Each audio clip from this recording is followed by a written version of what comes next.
Booster after chamber pressure is nominal.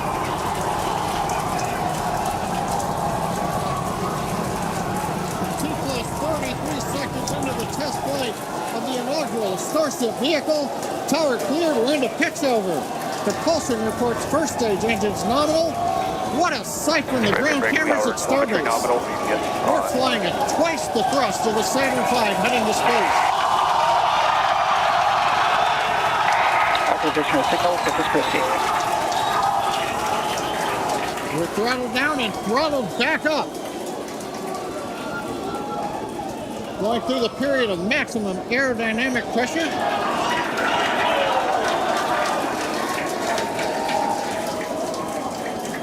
As the velocity increases, the density of the atmosphere is decreasing. Max Q. Lessening stress on the vehicle. The call out, max Q now.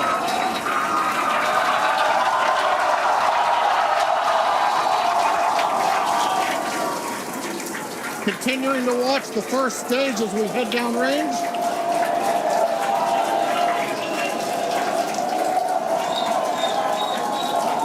A 100 seconds into flight. Our next major activity is going to be shutdown of the first stage.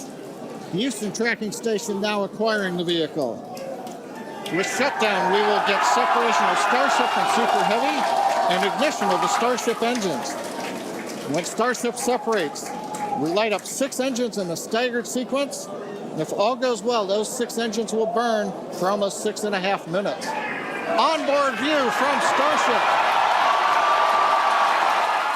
And there's views of the Raptor engines on the second stage as we prepare for stage separation. Now, after stage separation, the first stage will flip and begin a boost back maneuver for landing in the Gulf.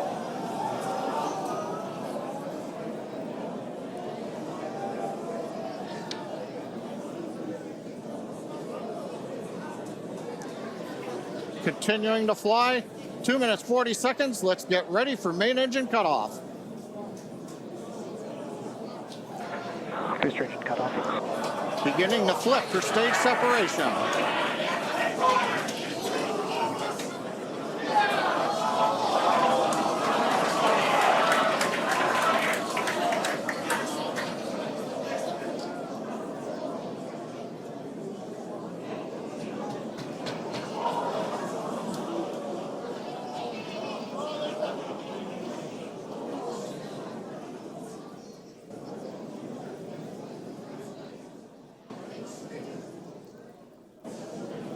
As of right now, we are awaiting stage separation,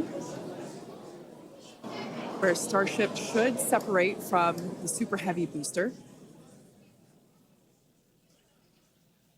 Yeah, Kate, right now it looks like we saw the start of the flip, but obviously we're seeing from the ground cameras the entire Starship stack continuing to rotate. We should have had separation by now.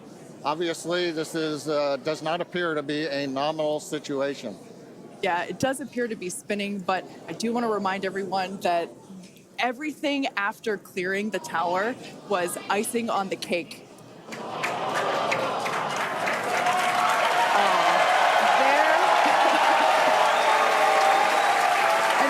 As you saw, as we promised, an exciting end to the Starship inaugural integrated test flight.